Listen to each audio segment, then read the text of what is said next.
Olá, bem-vindos a mais uma conversa com o especialista. Estamos hoje aqui com a doutora Isabela Pansani, que é médica endocrinologista. A Isabela, ela tem residência em endocrinologia pela Santa Casa de São Paulo, especialização em doenças da tireoide, mestrado também pela Santa Casa de São Paulo na área de tireoide. E a ideia com você, Isabela, é discutir a respeito do hiperparatiroidismo.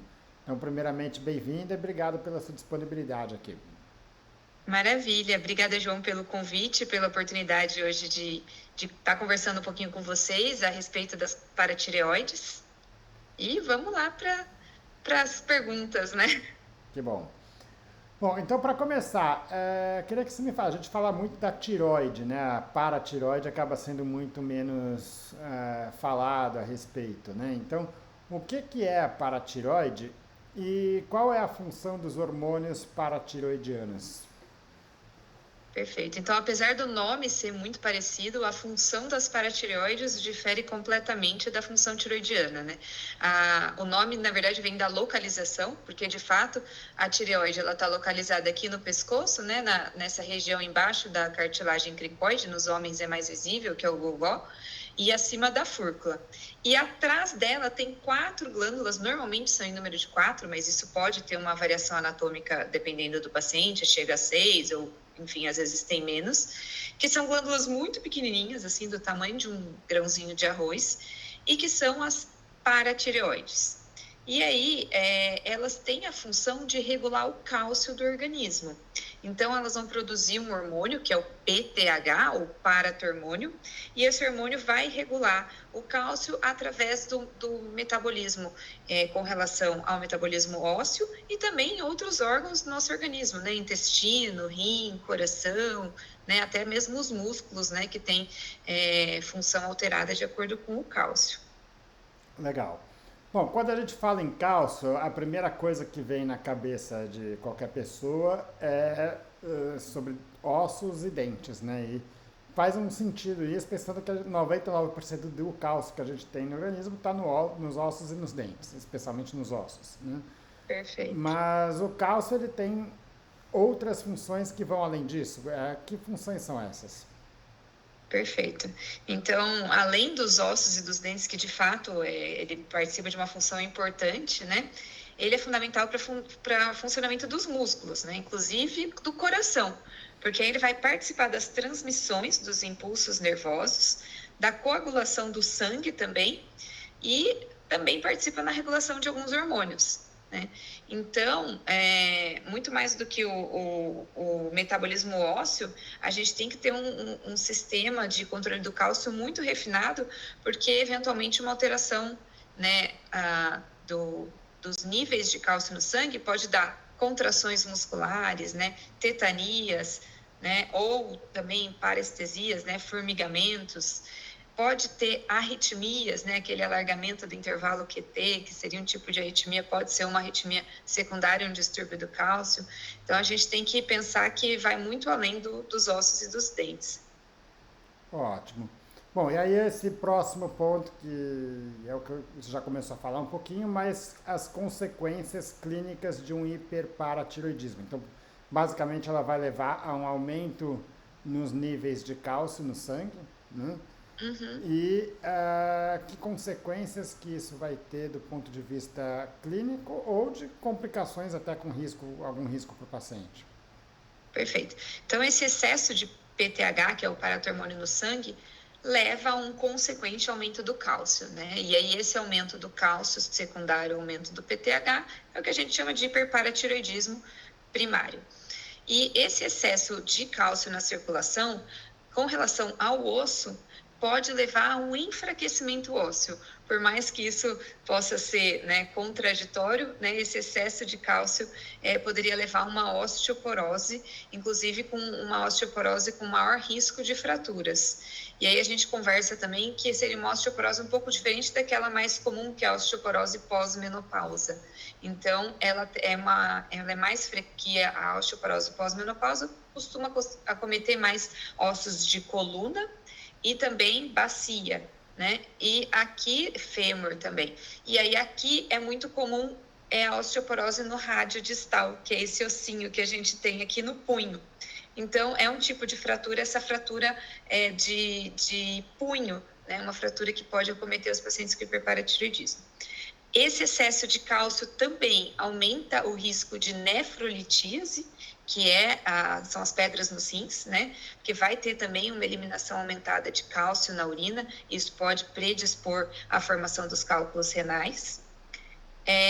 A questão muscular, que eu comentei, né? Como o cálcio participa muito na contração muscular, então esse excesso de cálcio vai levar à fadiga, à fraqueza muscular, né? Pode inclusive levar a uma constipação, porque a gente tem que lembrar que no intestino ali a gente tem o músculo liso e também vai ter uma alteração nessa contratilidade do músculo liso abdominal, né, do intestino, isso pode prender o intestino, e as dores abdominais.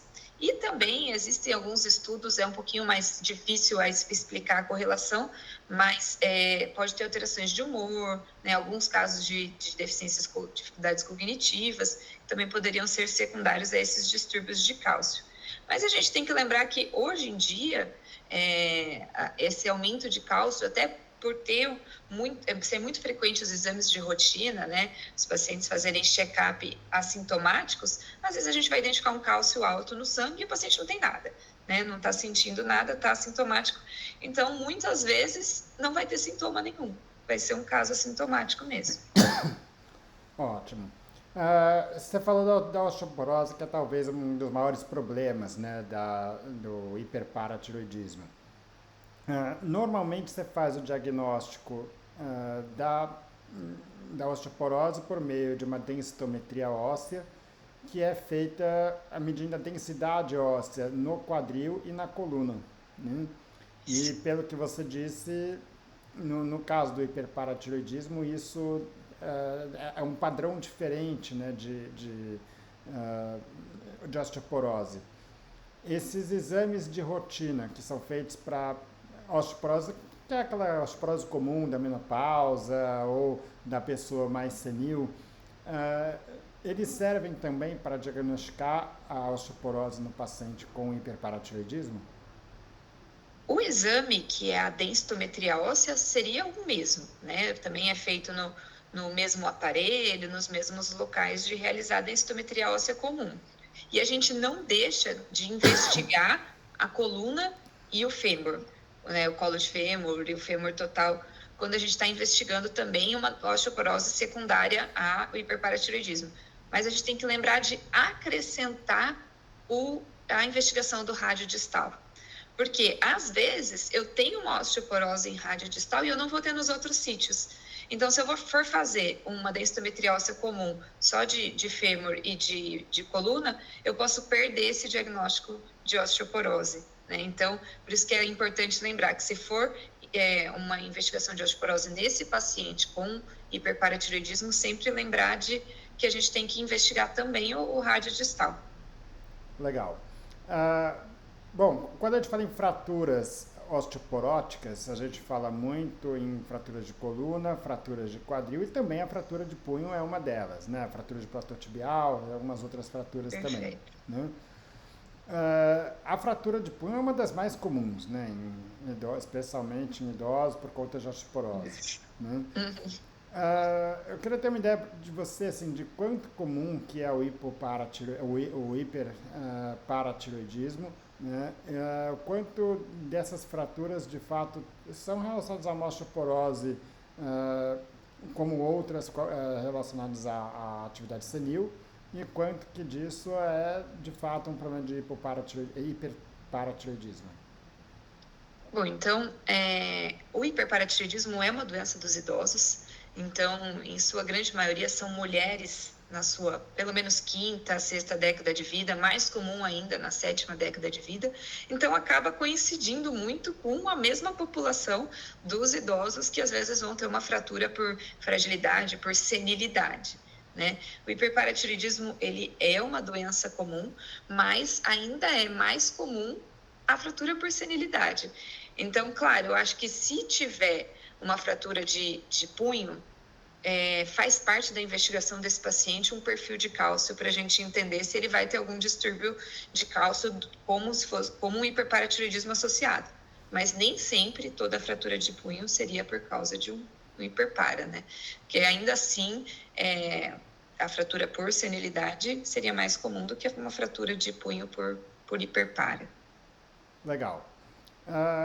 A maior parte dos sintomas e das complicações que você se referiu, então cãibras, alguns sintomas cardiológicos, fadiga, fratura osteoporótica, cálculos renais, então são todos problemas que são inespecíficos, onde os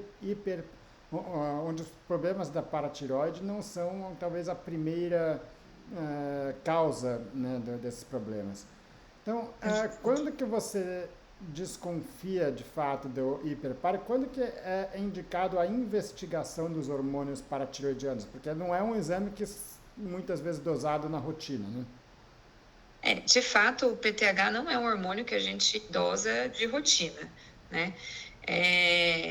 E a gente tem, por exemplo, uma nefrolitíase, que são as pedras nos rins, um problema de saúde muito mais comum do que o hiperparatireoidismo.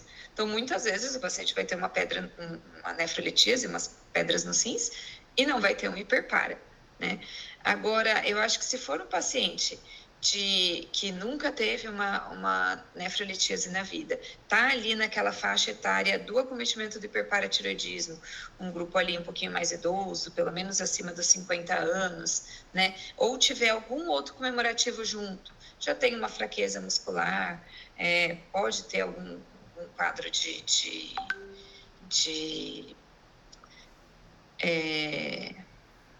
dor, né, também associada, aí eu acho que realmente vale. Mas nunca eu pediria um PTH isolado sem ter pelo menos um cálcio alterado. Então, o primeiro exame seria um cálcio elevado. Se tiver uma alteração de cálcio, vale a pena sempre a gente pedir o PTH para entender se esse cálcio elevado é PTH dependente ou PTH independente. Então, pela nossa fisiologia, pelo mecanismo de feedback, se o nosso cálcio do sangue aumenta, a paratireoide vai parar de produzir PTH para tentar regular esse cálcio e diminuir na circulação. Então, normalmente um PTH alto, um cálcio alto, vai vir com PTH baixo. Se eu peço um PTH, um cálcio vem alto, e eu peço um PTH e vem alto, aí a gente sabe que a grande chance é que o problema seja mesmo de um hiperparatireoidismo. Então, eu pediria um PTH com base no valor de cálcio, né? Ótimo. Acho que até para a gente situar melhor, né, essa avaliação de laboratorial, o cálcio e a vitamina D são muitas vezes solicitados como um exame de rotina, né? E muitas vezes você usa o cálcio para pensar na deficiência, por exemplo, de cálcio. A dificuldade que se envolve é porque a maior parte do cálcio que a gente tem no corpo está nos ossos, né? E quando você tem uma deficiência na ingesta de cálcio, o que o corpo faz é tirar o cálcio dos ossos e botar no sangue. Então, mesmo numa situação normal de deficiência do cálcio, o cálcio no sangue vai estar normal, né? E o contrário acontece, quer dizer, se você tem muito cálcio, esse cálcio vai ser eliminado na urina normalmente, né? De que forma que o aumento no PTH altera essa fisiologia que é normal, né? O paciente aumenta o cálcio e ele não vai, vamos dizer, o PTH teoricamente ele não vai fazer diminuir o cálcio ali. Na verdade, a gente está pensando bem quando a gente fala dessa relação do cálcio com a vitamina D, com o fósforo, né? Com os eletrólitos associados aí no metabolismo do cálcio, a gente vai pensar muito nas causas de hiperparatireoidismo. Então, se eu tenho um cálcio que está alterado e um PTH alterado, normalmente eu vou pensar num hiperparatireoidismo primário. Mas, por exemplo, como você comentou, às vezes é um paciente que tem uma ingesta baixa de cálcio ou que ele tem alguma doença desabsortiva, um pós-operatório de bariátrica, e mesmo que ele consuma alimentos com cálcio, a absorção não é muito boa, pode ser que a gente tenha um aumento ali de PTH e não necessariamente seria um hiperparatireoidismo primário, uma alteração nas paratireoides. Pode ser secundário. A gente entra para as causas de hiperparatireoidismo secundário. E aí a deficiência do cálcio, seja na alimentação, seja na absorção, a deficiência de vitamina D também poderia levar a essas causas secundárias. E é sempre importante a gente descartar uma causa secundária antes de investigar uma primária, porque elas são muito mais comuns, né? Então, é muito mais comum a gente ter, às vezes, uma deficiência de vitamina D, uma deficiência de cálcio, né? Ou paciente pós-operatório de cirurgia bariátrica, do que, de fato, uma autonomia de uma paratireoide produzindo PTH em excesso.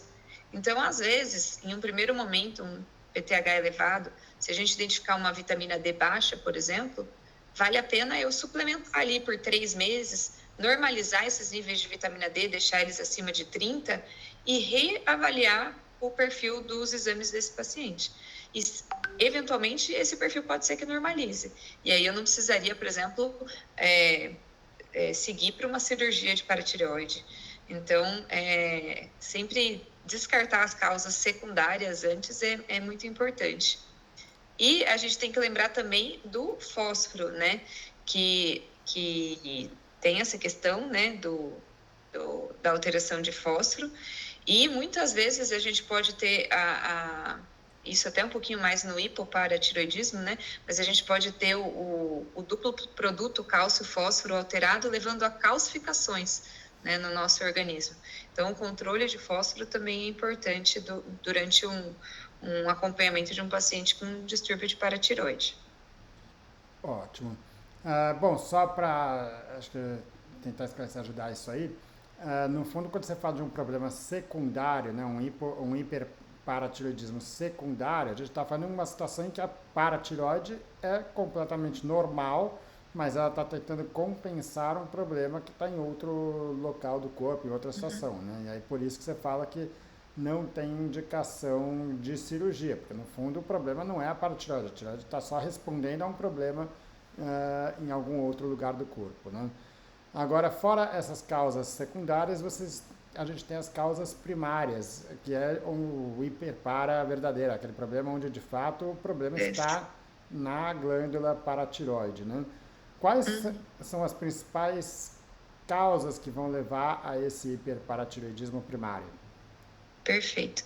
Então, o hiperparatiroidismo primário, na grande maioria das vezes, mais de 90% dos casos, vai ser por uma paratireoide autônoma, um adenoma de paratireoide único, né?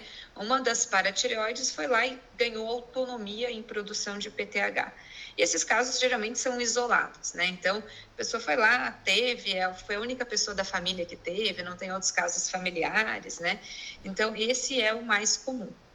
Mas a gente pode ter também uma hiperplasia das paratireoides, em que aí as 4 paratireoides estão produzindo PTH em excesso, estão produzindo a mais, né?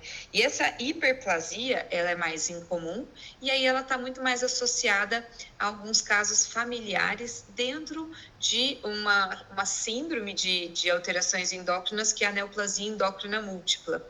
Então, esses são casos genéticos, são mais raros, mas aí, inclusive, depois o acompanhamento é um pouquinho diferente, né? Então, o adenoma de paratireoide, por ser uma paratireoide única, é muito mais simples para fazer uma cirurgia. Geralmente é uma cirurgia cervical, pequena, com corte pequeno. A gente faz um exame, né, para identificar qual que é a paratireoide funcionante, que é a cintilografia de paratireoide. Ela consegue localizar qual que é a posição que essa paratireoide está localizada, e hoje tem cirurgias minimamente invasivas em que o cirurgião de cabeça e pescoço vai lá bem focado e faz um corte bem pequenininho para tirar só a paratireoide acometida mesmo, né? Já de um hiperparatiroidismo por hiperplasia, eventualmente tem uma questão que é a retirada das 4 paratireoides, e aí para você não ficar com hipoparatiroidismo depois por ter retirado todas, você pode fazer um implante de uma delas ou de parte delas em outro local, né? Mas são cirurgias muito mais raras, porque a neoplasia endócrina múltipla é uma doença bem mais rara. O mais comum realmente é o adenoma de paratiroide. Ótimo. Bom, então agora que a gente já entendeu as principais causas primárias e secundárias, né? Então vamos pensar na parte de avaliação desses pacientes. Então o primeiro passo é desconfiar de um hiperparatiroidismo, muitas vezes na presença de algum sinal, alguma condição que pode estar associada a ela, né? E aí você faz os exames, geralmente o exame primeiro que você vai estar vendo é o cálcio, né? Você não, a gente já comentou, a gente não dosa de rotina ou paratormônio. E aí você vai ver eventualmente aquele cálcio alterado. A dosagem do paratormônio, quando que ela é feita? Aqui a gente indicaria realmente dosar o paratormônio se a gente tiver alguma alteração do cálcio, né? Então, um cálcio elevado acima do valor de referência indicaria para mim a produção, a dosagem do paratormônio.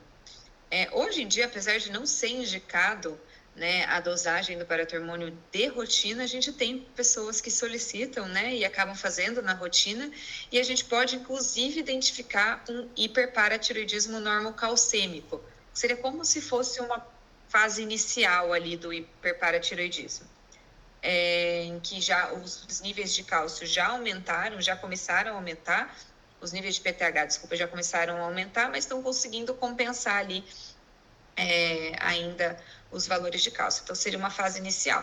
Mas, de uma forma geral, a gente não pede de rotina, então, se a gente tiver um cálcio elevado, que a gente vai pensar nessa dosagem do PTH. Ótimo. Bom, aí identificou que tem que tem um cálcio aumentado, aí vai dosar o PTH e vai ver que ele está aumentado também, né? E aí a gente tem que buscar as causas para isso. Como é que você faz a investigação? Perfeito. Então, aí a gente vai solicitar também o restante do perfil do cálcio, né, que nem a gente já comentou aqui, Fósforo, então, né? inclusive a dosagem de vitamina D, do fósforo, e também vale muito a pena a gente pedir um cálcio urinário de 24 horas, para identificar se esse cálcio urinário também está elevado, geralmente acima de 250 miligramas em 24 horas. Nas mulheres e 300 nos homens, vai identificar também uma hipercalciúria. E uma vez que a gente confirmou que se trata de um cálcio elevado dependente de PTH, então que esse cálcio está sendo elevado por uma hiperprodução de fato do paratormônio, é que a gente vai buscar o local, né, localizar, por exemplo, essa paratireoide. E aí, o exame que a gente escolhe, né, pode ser realizado um ultrassom cervical, que é um exame de um acesso maior, mas, como eu comentei lá no comecinho, a paratireoide ela é muito pequenininha. Claro que o adenoma de paratireoide é um caso em que a paratireoide está aumentada, então, às vezes, o ultrassom até identifica, porque elas vão estar um pouquinho maiores, mas, eventualmente, não vai conseguir enxergar essa paratireoide. E aí, realmente, a gente solicita uma cintilografia de paratireoides. Mas a cintilografia, normalmente a gente pede se a gente está pensando em operar no paciente, que é o tratamento do hiperparatiroidismo, a cirurgia. Então, se o cálcio tiver um pouquinho mais elevado, pelo menos um ponto acima do valor de referência, então vamos colocar ali que o valor de referência é até 10,5 do cálcio. Se o cálcio está 10,6, 10,7, o paciente está totalmente assintomático, não tem osteoporose, não tem nefrolitíase, não tem nenhum outro comemorativo, foi um exame de rotina, nem sempre eu vou precisar operar esse paciente. Eu posso só fazer um acompanhamento. Até porque são pacientes normalmente idosos, o tempo de evolução da doença não é tão agudo. Então, às vezes, a gente pode até conseguir acompanhar esse paciente sem a necessidade de fazer uma cirurgia. Agora, se ele tiver um ponto acima do valor de referência, então, se era até 10,5, tá 11,5, 11,6, enfim, 12 de cálcio, eu já sei que os riscos de complicações desse cálcio elevado são maiores. Ou se eu já tenho, né, clinicamente detectado os sintomas ou as lesões de órgãos-alvos, aí eu vou ter indicação para cirurgia. Se eu tenho indicação para cirurgia, eu tenho que saber qual que é a paratireoide, que eu vou operar. E aí que entra a cintilografia, né, de paratireoide, para conseguir realmente falar, é essa aqui que está acometida. Ou, se for um caso de uma suspeita ali da neoplasia endócrina múltipla, da hiperplasia das 4 glândulas, aí ele vai identificar, por exemplo, uma hiperprodução nas 4 glândulas e a conduta vai ser diferente, já não vai ser uma cirurgia tão localizada, né? Mas o mais comum do adenoma costuma ser suficiente uma cintilografia. Tá, então, pelo que eu entendi, um hiperparatiroidismo que está bem compensado, sem complicações, com nível não muito aumentado de cálcio, acompanha e observa, e aí a gente vai discutir um pouco o tratamento, mas não precisa prosseguir na investigação, né? A gente prossegue na investigação quando de fato a gente está pensando em um tratamento Isso. para diferenciar a hiperplasia do adenoma, né? E aí identificar onde está exatamente, onde que você pode abordar a Perfeito. glândula, né? A Isso. ressonância magnética também não vai ter papel, né, aí. Falar do ultrassom, que é pouco provável que vai identificar. A cintilografia, que identifica de alguma forma aonde que está sendo o problema, ela vai diferenciar também, pelo que eu estou entendendo, a cintilografia é capaz de dizer se é um adenoma ou se é uma hiperplasia, mostrando se está uma glândula ou se está todas elas acometidas. Isso, na grande maioria dos casos, sim. Se a gente tiver, é, por exemplo, na questão da cintilografia, se o paciente às vezes tem também, apesar de ser uma cintilografia de paratireoide, se ele tem algum nódulo na tireoide, às vezes pode confundir ali a cintilografia, né? Então, eventualmente, a ultrassom cervical ajuda e também um exame de imagem adicional, como, por exemplo, um tomo, nos casos em que isoladamente a cintilo não conseguiu te dar uma resposta, né? Então, poderia ter ainda alguma outra associação de exame de imagem mais específico, se a gente não conseguir fechar ali a localização com um exame inicial, que seria uma cintilografia. Então, pode ser que tenha aí um espaço para um outro exame de imagem localizatório, se inicialmente a gente não conseguiu identificar. Ótimo. Bom, e então temos aí uma paciente com um hiperparatiroidismo secundário, primário por conta de um adenoma de paratiroide, por exemplo. Ela está com exames pouco alterados, fez toda a investigação, sem lesão de órgãos-alvos, e aí você precisa tratar, né? Você disse que a cirurgia nesses casos muitas vezes não é necessária. Existem medidas de estilo de vida, alguma medida de tratamento não cirúrgico que possa ajudar a controlar esse cálcio? O que é possível ser feito antes de pensar na cirurgia? Normalmente, se já tem lesão assim de órgão-alvo, o tratamento realmente vai ser o cirúrgico. Mas vamos dizer que seja um paciente, né, bem idoso, que tem algum risco cirúrgico mais alto, né, para passar por uma anestesia, né, uma cirurgia de anestesia geral, e a gente vai ter que controlar um pouquinho os sintomas antes, a gente pode entrar com os calcimiméticos, né, que seriam o Sinacal 7, para tentar controlar os níveis de cálcio antes de uma cirurgia ou para aquele paciente que realmente vai ser contraindicado, né? Mas são medicamentos bem caros e às vezes a gente precisa tomar vários comprimidos por dia, então é muito pouco acessível para a população geral, né? Então, assim, o tratamento, se for uma hipercalcemia leve, que nem estilo de vida, eu brinco que ajuda para qualquer tipo de doença, né? Então, claro, para evitar as complicações, né? Ter um fortalecimento muscular, né? Então, prática de atividade física, uma alimentação né, saudável, com proteína, ajuda. Mas o tratamento não cirúrgico, medicamentoso, seria sempre um caso de exceção mesmo, porque ele é mais difícil do que a cirurgia, vamos dizer assim, de uma acessibilidade mais difícil do que a cirurgia, pelo custo também desse medicamento. Ótimo. E aí, pensando na cirurgia, então a gente já discutiu um pouco as possibilidades, né? Pensando no adenoma de paratiroide, basicamente você vai retirar só a tiroide que está acometida, né? Como é que é o pós-operatório desses pacientes? Ele precisa de algum outro tipo de medicamento, algum tratamento fora a cirurgia? Então, eu sempre brinco, quando às vezes tem alguma coisa que está funcionando demais no organismo, as outras paratiroides, por exemplo, podem ficar inibidas. Então, em um primeiro momento, pode ser que você evolua para uma queda do cálcio do sangue, né? Para um hipoparatiroidismo transitório. E aí, eventualmente, você vai fazer um tratamento de reposição de cálcio, de otimização dos níveis de vitamina D, para evitar esse quadro, né? Inclusive, dependendo do nível que estava essa hipercalcemia, a gente pode ter o que fala que é uma fome óssea, né? Então, é como se esse organismo quisesse ali compensar esse excesso de PTH que foi retirado.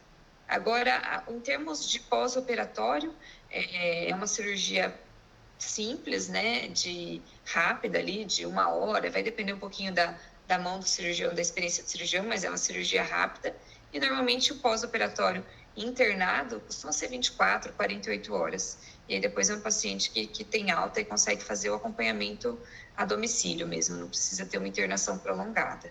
Ótimo, sem maiores restrições de alimentação, vida normal, sair do hospital, vida Vida normal. normal. E aí, inclusive, para peso, são as recomendações de cirurgias comuns, né? Cirurgias não abdominais, que eu sei que as abdominais, às vezes, né, principalmente cirurgia plástica, vai envolver um tempo de repouso maior. Mas ali é um repouso relativo de até uns 15 dias, né? E dependendo da evolução do paciente, dá para ir liberando isso daí aos poucos. Ótimo. E na última situação, que é a hiperplasia da paratiroide, aí já precisaria retirar toda a glândula, né? Como é que funciona aí? Aí, normalmente, é feito uma paratiroidectomia, vamos dizer, total, né? Retiraria as 4 glândulas hiperfuncionantes. E aí, costuma ter um implante de metade de uma glândula nessa região subcutânea do braço, né? Para tentar fazer com que esse paciente não fique depois com um hipoparatiroidismo, né? Então, seria uma tentativa dessa outra glândula implantada ganhe ali uma autonomia na produção de PTH e consiga controlar o metabolismo do cálcio sem ter a necessidade depois desse paciente fazer um tratamento de um hipoparatiroidismo. Ótimo. Ah, bom, Isabela, acho que era bem essa a discussão, deu para entender bem o direcionamento, as dificuldades que existem um pouco no hiperparatiroidismo. Queria te agradecer mais uma vez a disponibilidade e contar com você aqui em outras discussões. Combinado, muito obrigada pelo convite e espero aí que tenha conseguido entender um pouquinho mais sobre essa doença, o hiperparatiroidismo. Obrigado mais uma vez. Obrigada.